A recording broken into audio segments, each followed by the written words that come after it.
Hello and welcome back to Mina's Bookshelf. Years ago, I think it was the summer of 2016, I read and reviewed The Night Circus by Erin Morgenstern. She's the author of two beautiful fantasy novels, The Night Circus and its sequel, The Starless Sea. This is a beautifully written book. Reminds me in many ways of the Dickens' masterpiece, Great Expectations. It's about two dueling magicians, Marco and Celia. It's set in Victorian age with several timeline jumps back and forth over a span of about 16 years, I think.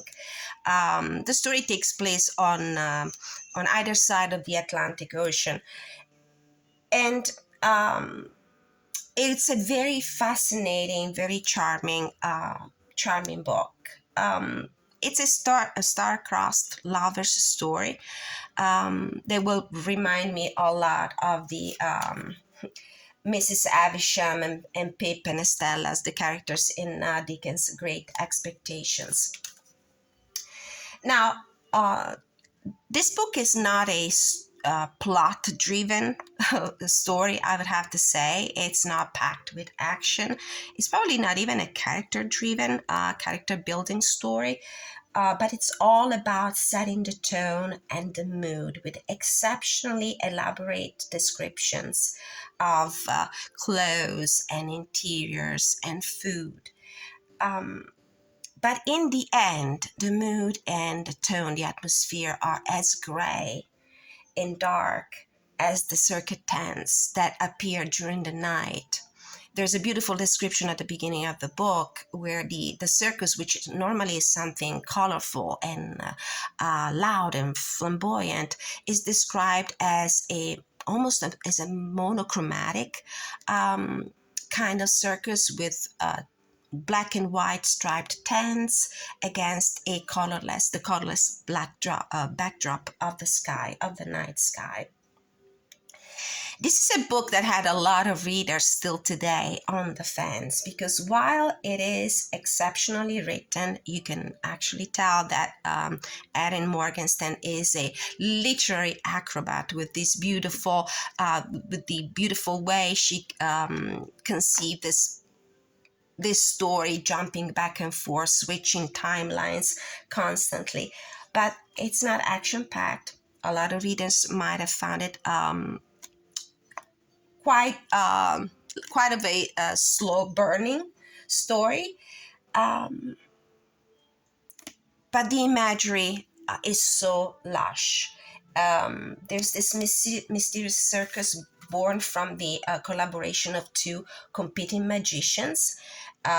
They set their own proteges against each other, unbeknownst to them, and the competition unfolds over a span of several years in this magical circus that appears only during the night.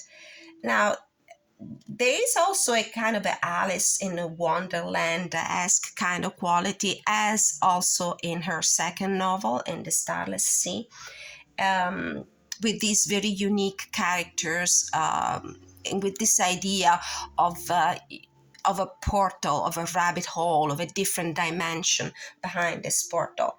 So, as I said, it's a very fascinating, dreamlike, charming story with a lot of contemplative mood, with these beautiful, indulgent descriptions of interiors, of ambience, of clothes, of food. It's beautiful. And as charming and loving is also the deck that Erin Morgenstern created almost simultaneously to the creation of this novel. This novel was published in 2012, and the author was simultaneously also creating her own tarot deck, and it probably took her several years, about minimum of 5 or 10 years. I don't remember. I read somewhere that it took her quite some time.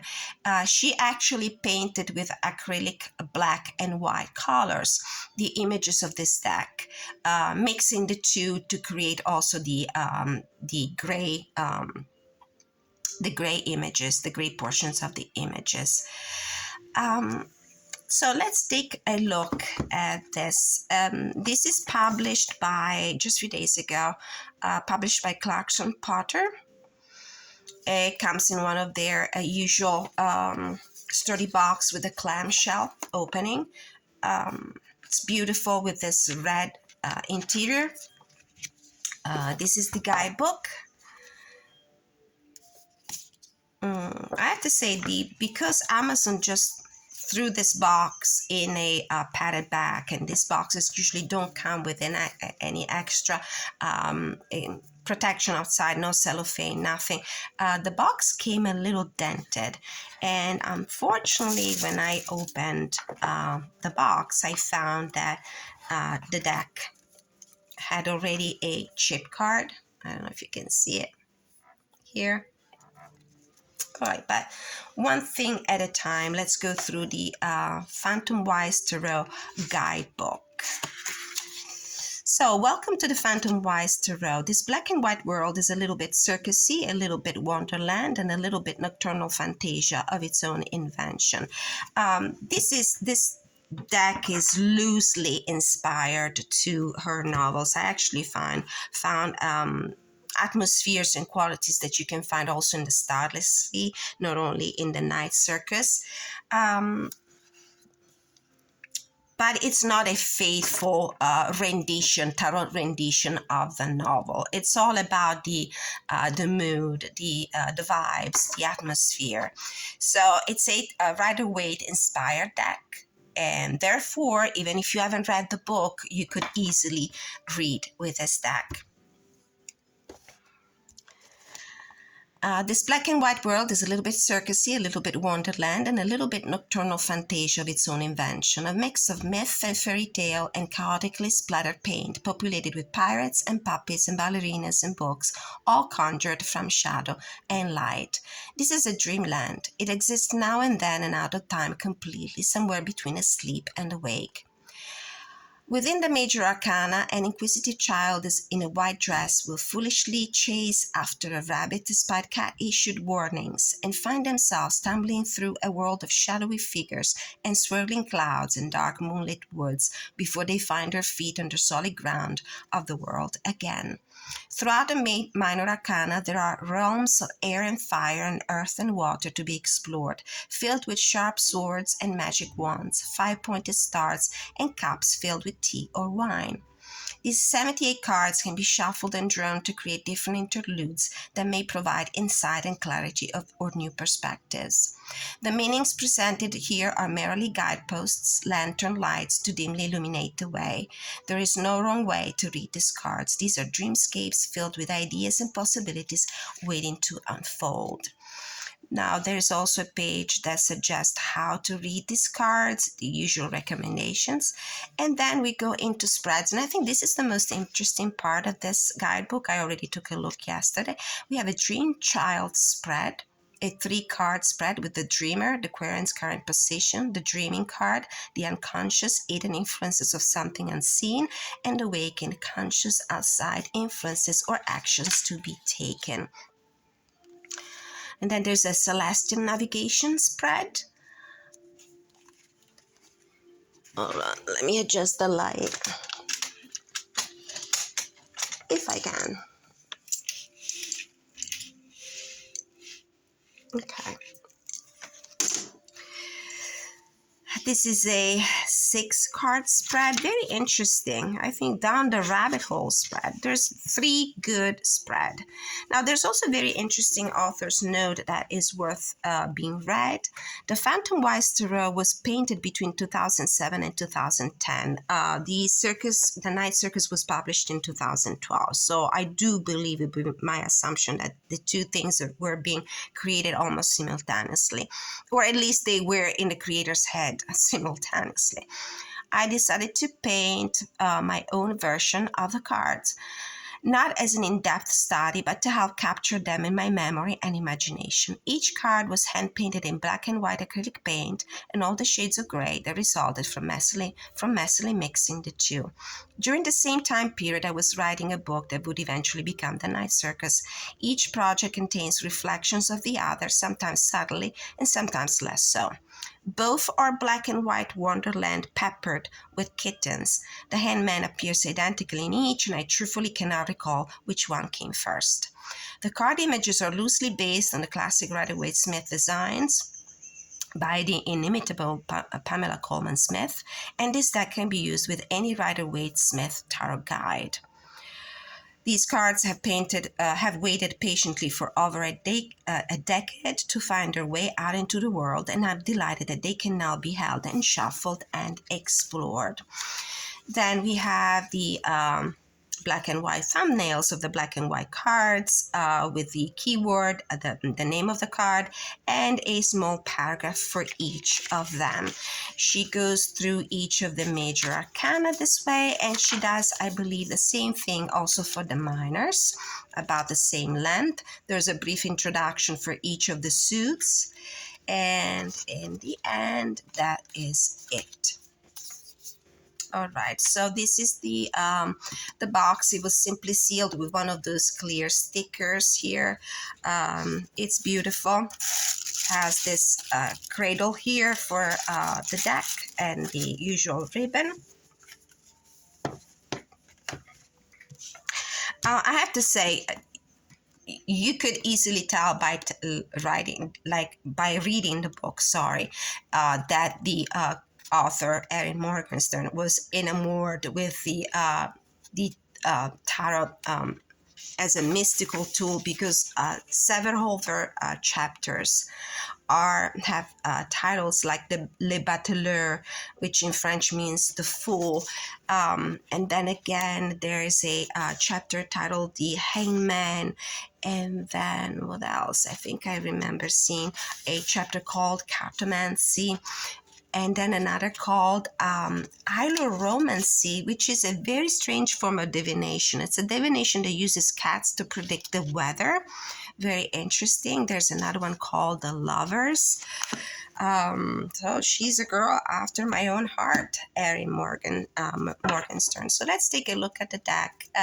There's this plastic ribbon, and I don't think the ribbon was the cause of this damage here on the card, because it's pretty loose. It wasn't hard to take it out. As for other decks published by this Clarkson Potter publisher, the cardstock used is that very thick, textured, linen-like cardstock that might be somebody's dream and somebody else's nightmare. I personally do not like it. And I think it does also something to the quality of the printing. Keep in mind, this is already a black and white and with shades of gray kind of artwork illustrations. So the texture of the card will make these images even less vivid.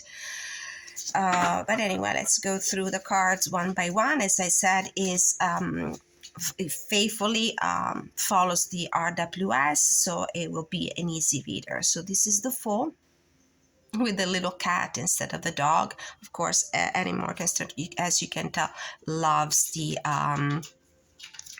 felines companions. And this is a very Alice in Wonderland vibe in the card with the rabbit hole. The Magician,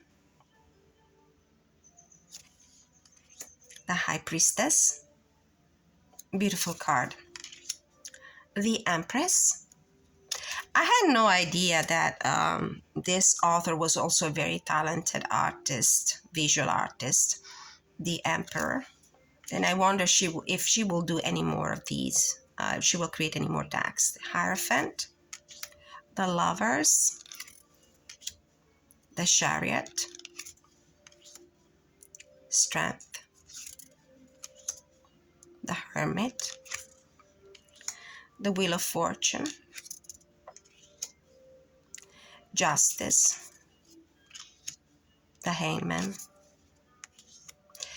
Death. This is a very interesting depiction of death with the umbrella, which reminds me of the way the circus was described at the beginning of the book.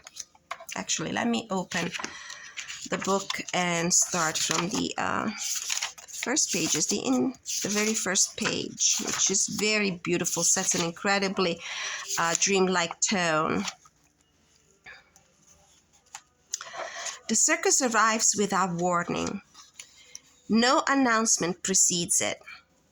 No paper notices on downtown posts and billboards. No mentions or advertisement in local newspapers.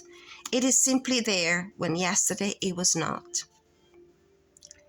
The towering tents are striped in white and black, no golds and crimson to be seen, no color at all, save for the neighboring trees and the grass of the surrounding field.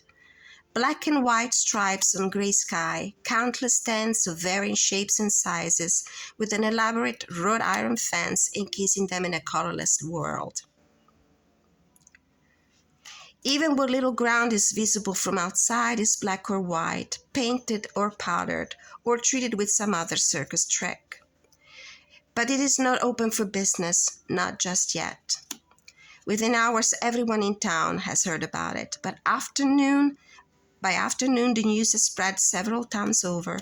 Word of mouth is a more effective method of advertisement than typeset words and exclamation points on paper pamphlets or posters. It is impressive and unusual news, the sudden appearance of a mysterious circus. Okay, so we are in the wands, in the wands.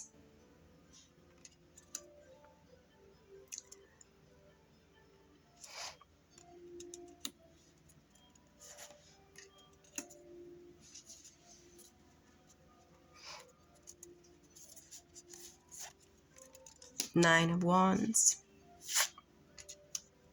10 of Wands, Page of Wands. I love the fact that there are kittens everywhere.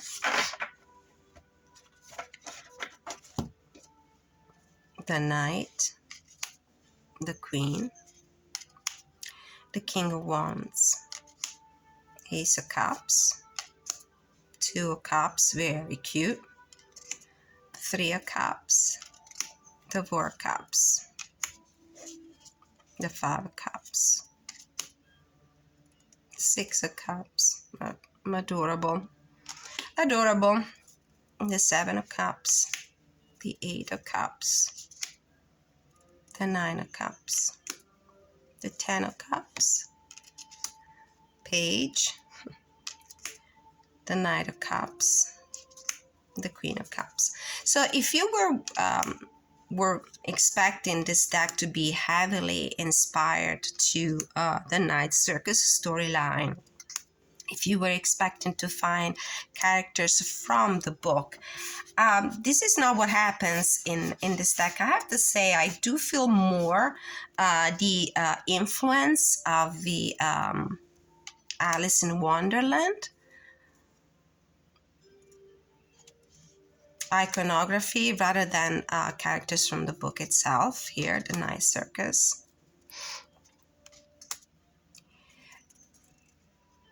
Which is a vibe, the Alice in Wonderland vibe, that it is even more powerful and I think more reminiscent of it in the Starless Sea, her second novel, Erin's second novel, with the, Zach going down this portal that leads into an underground world populated by these bizarre, grotesque, incredibly different characters of all kinds.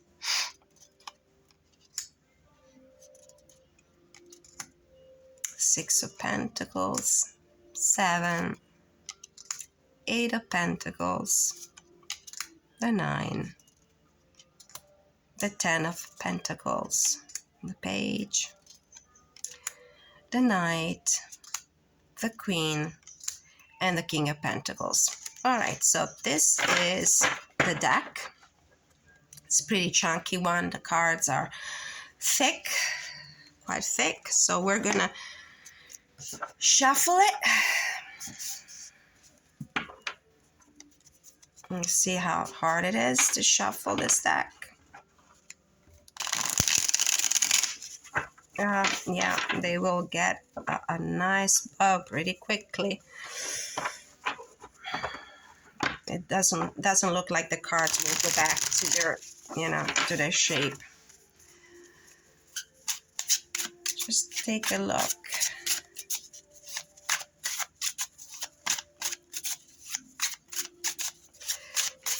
Just pull 3 cards to see how they look like. Is there a message maybe that I need to receive right now? We have the 7 of Pentacles, the 5 of Swords, and the 8 of Pentacles. All right. So if the black and white and grayscale kind of coloration is your vibe, definitely you could go with this deck. Now I was thinking about combining it with the Divine Circle Oracle by Alana Fairchild, because thematically and probably energetically the 2 decks might be very compatible, although this is the exact opposite of what Erin Morgenstern Circus appears to be in her story, in her novel. Here we have all the color, the flamboyancy, the gold stripes, the red stripes that the other circus, the imaginary circus, doesn't have. But maybe just because of this very stark contrast, these 2 decks might work exceptionally well together. In fact, let's see. Rooster Mama. If I had to put these cards together here, this is how they would look like. And I mean, it doesn't look half bad. Gypsy Columbine, see. All right. Okay, I'll be playing some more with this deck and see how it works for me. Not completely sure it will stay in my collection. We'll see how well it reads. Maybe I can do a very quick interview. Spirit guides from the pure white light. So what card in the deck best represents you? Phantomwise Tarot. Which card in the deck better represents you, better describes you?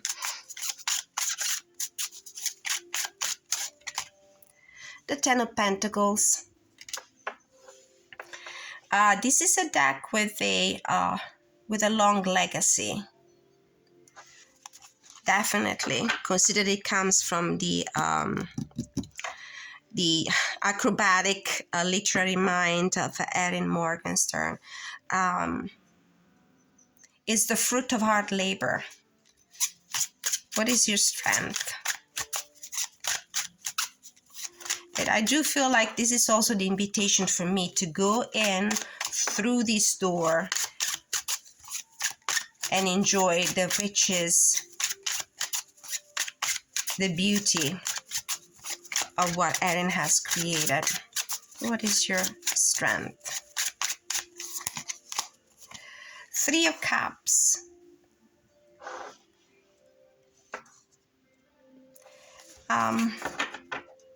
It might be a great deck for relationship readings.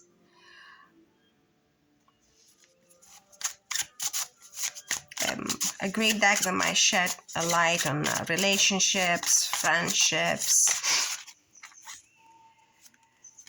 In my mind, I was asking, what is your weakness? The Devil. The Devil for me in the Tarot is the card that represents the Tarot itself, the dark, the mystical tools.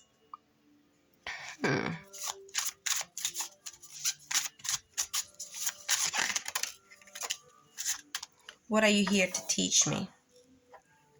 the Five of Pentacles. How can I better learn from you? The Magician. What will be the outcome of our collaboration? The Sun. A lot of clarity. I definitely need to use this deck. This is a deck that can teach me everything about my self-worth, my lack of self-confidence through constant use. This is the first thing that came up to my mind. All right, friends. This was a walkthrough review of the PHANTOMWISE Tarot by Erin Morgenstern, and also a brief review of her first fantasy novel, The Night Circus. I hope you enjoyed this video. If you did, please don't forget to like, share, subscribe, leave your feedback. I love to find your comments. And if you are an author, fiction and non-fiction author, or a deck creator, you would like to have your material reviewed, I would be more than glad to do so for you, as I am Mina's Bookshelf, a book and deck reviewer. And if you wish to receive personal readings from me, also please don't forget to contact me using the email address that you will find in the description of this video and in the About section of this YouTube page. Until I see you next time, many blessings.